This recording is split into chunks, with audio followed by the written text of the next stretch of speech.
கிறிஸ்துவுக்குள் அன்பானவர்களே, காலைதோறும் கர்த்தரின் வார்த்தை என்ற நிகழ்ச்சியின் மூலம் உங்களுக்கு வாழ்த்துதலையும் வணக்கத்தையும் தெரிவித்துக் கொள்கிறேன். இன்றைய நாளுக்கான தேவ வார்த்தையானது மத்தேயு 2 15 எகிப்திலிருந்து என்னுடைய குமாரனை வரவழைத்தேன் என்பது தீர்க்கதரிசியின் மூலமாய் உரைக்கப்பட்டது நிறைவேறும்படி இதெல்லாம் நடந்தது என்று அங்கே பார்க்கிறோம், இல்லைங்களா? யார் அந்த தீர்க்கதரிசி? ஓசியா 11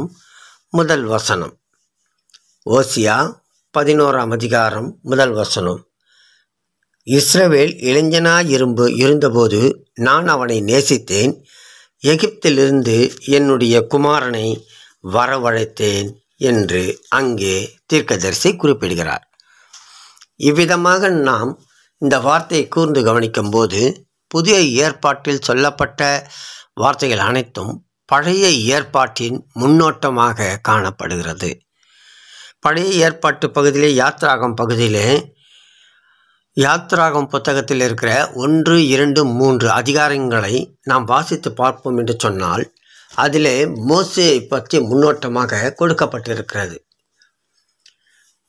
முன்னோட்டம் என்பது பார்க்கும்போது மோசேவானவர் சிறு குழந்தையாய் இருந்தபோது 3 மாத குழந்தையாய் இருந்தபோது பெற்றோர் ஒரு நாணல் பெட்டியில் வைத்து நதியில் விடுகிறார்கள்.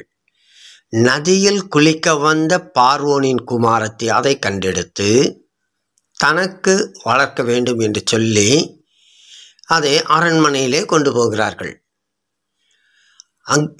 மோசேவானவர் எகிப்தின் அரண்மனையிலே வளருகிறார்.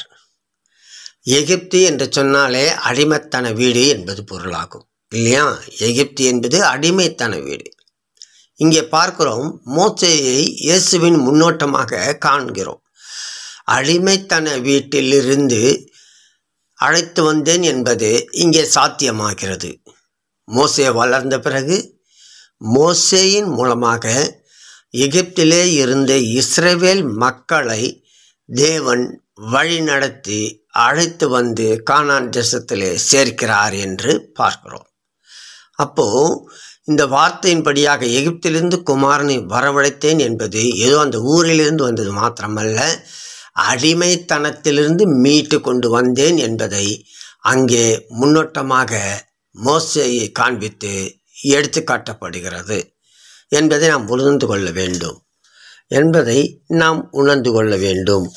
அவ்விதமாக இருக்கிறபடினால்தான் பிலிப்பியர் 2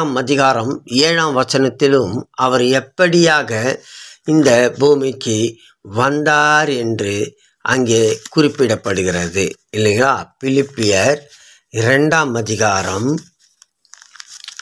அங்கே 7 நாம் பார்க்கும்போது தம்மைத்தாமே வெறுமையாக்கி அடிமையின் ரூபமெடுத்து மனுஷ சாயலானார் என்பதை அங்கே குறிப்பிடப்படுகிறது.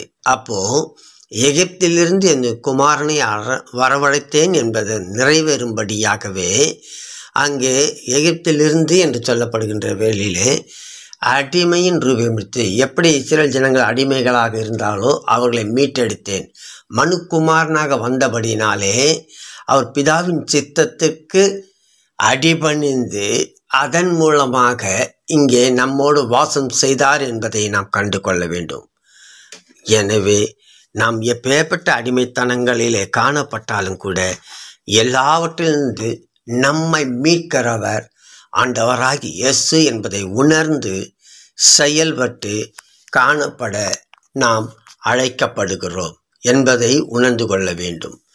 அவ்விதமாக அவர் சொன்ன வாக்குத்தத்த வார்த்தையின்படியாகவே இங்கே நடைபெறுகிறது, இல்லையா? அது 8 பார்த்தீங்கன்னாக்கா, அவர் மனுஷ ரூபமாய் காணப்பட்டு மரண பரியந்தம், அதாவது சிலுவையின் மரண பரியந்தம் கீழ்ப்படிந்தவராகி தம்மை தாழ்த்தினார் என்று பார்க்கிறோம். பிதாவின் சித்தத்துக்கு, பிதாவின் சத்தத்துக்கு கீழ்ப்படிந்து தம்மை தாழ்த்தினார் என்று பார்க்கிறோம்.